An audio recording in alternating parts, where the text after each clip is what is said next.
দিয়ে দিলাম, কারণ দুপুরবেলা আমরা যখন ভাত খাচ্ছিলাম তখনই একটা লোক আসছিল।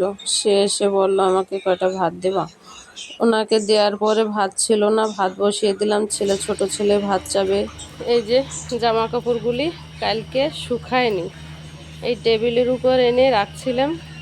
আজকে আর শুকা দেয়নি, এই টেবিল শুদ্ধই বাইরে বের করে দিয়েছি। ইচ্ছা করেনি আমার,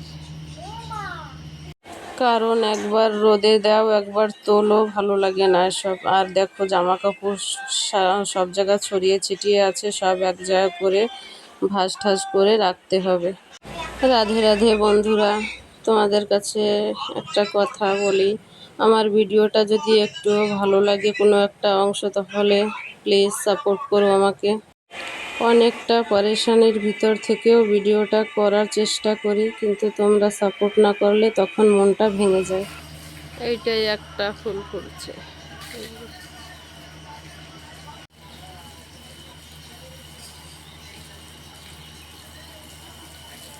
টপের ভিতরের গুলি না অত ভালো ফুল ফোটে না।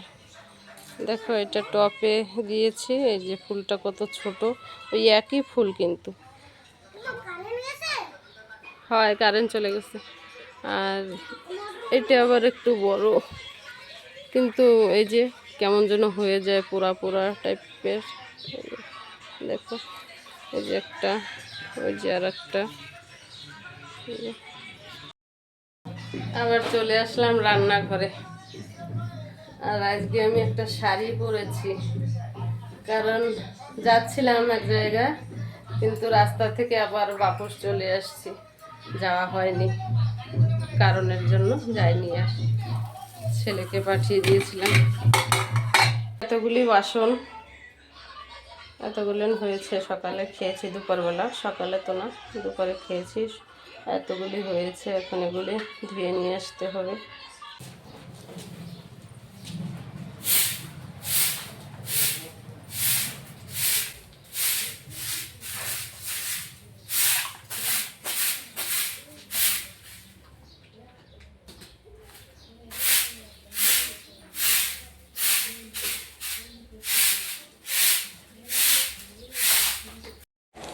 শাড়িটা চেঞ্জ করে নিয়ে বিকালবেলার কাজকর্মগুলি করতে শুরু করলাম। সকালবেলা পোছা টোছা লাগানো হয়নি, যার জন্য এখন বিকালবেলা একটু জল ছিটিয়ে দিয়ে তাই পোছাটা লাগিয়ে নিচ্ছি। কেমন যেন বালি বালি বালি বালি লাগে, আমার হাঁটা চলা করতে অনেক পরেশানি লাগে, যার জন্য পোছাটা এখন বিকালবেলায় লাগিয়ে নিচ্ছি।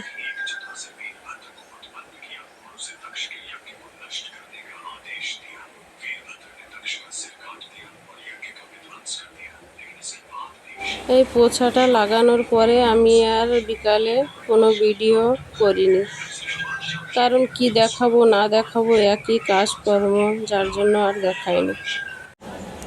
পরের দিন সকালবেলায় একবারে টিফিন বানিয়ে নিয়ে চলে আসলাম তোমাদের সামনে। শুভ সকাল সবাইকে, কে কেমন আছো? আশা করি সকলেই ভালো আছো। আজকে টিফিনে বানিয়েছি এই যে ম্যাগি।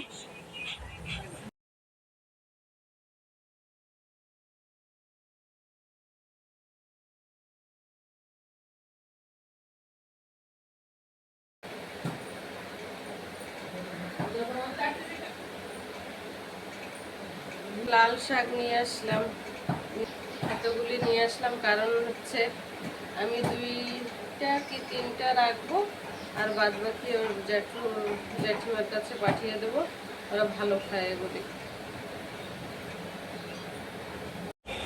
বিছানা টিছানা তুলে নিয়েছি, দেখো ওখানে। আবার চলে আসলাম কুমড়োর শাক কাটতে। কুমড়োর শাক কেটে, আর ওই যে লাল শাক দেখেছো, কুমড়োর শাক আর লাল শাক, এই 2টা ওর জেঠিমার কাছে পাঠিয়ে দেব।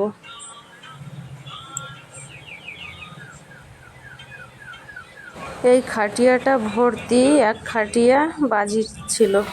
দেখো ঘরটার অবস্থা। এই বস্তাটার এক বস্তা বাজি ঠাজি নিয়ে আসছি।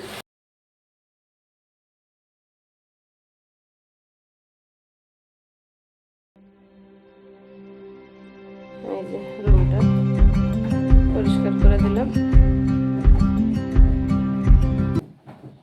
এত নোংরা হয়েছিল কি বলবো।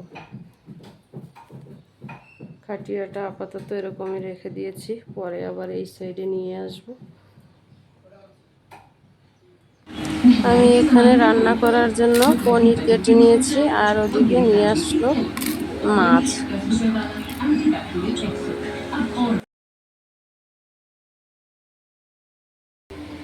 নিয়ে আসলো কেবল, নিয়ে আসছি 4 কেজি আছে মাছটা।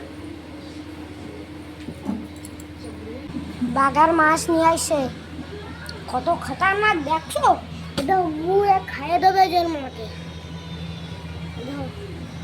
দেখবা, দেখলে খতরনাক না? মাছটাকে দেখো মাংসের মতন কষিয়ে রেখেছি।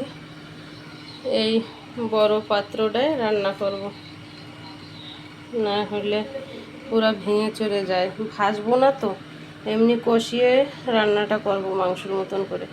ওই আমি তো রান্না বান্না করে খাওয়া দাওয়া করে সবাইকে দিয়ে ঠিয়ে তারপরে একটু শুয়ে পড়েছিলাম। এদিকে বৃষ্টি হয়ে গেছে, ছেলে জামা কাপড় এনে রেখে দিয়েছিল ঢিপ করে, আমি এখন এই যে মেলে দিলাম সব চারপাশ দিয়ে। আর এদিকে যেগুলি আছে ওই যে টেবিলের উপর, ওগুলি সব শুকিয়ে গেছে।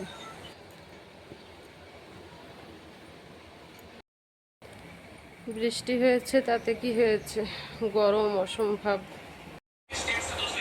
বিকালবেলা আবার বসে পড়লাম আদা রসুন পেঁয়াজ নিয়ে, কারণ মাছটাকে তো দেখেছো তোমরা অনেকটাই বড় ছিল, যার জন্য অর্ধেকটা একজনকে দিয়েছে।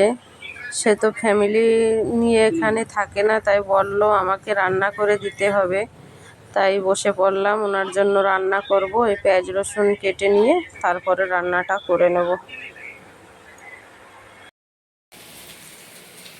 রান্না তো করছি, এদিকে আমার ভীষণ মাথা ধরেছে, সত্যি বলবো ভীষণ ধরেছে মাথা।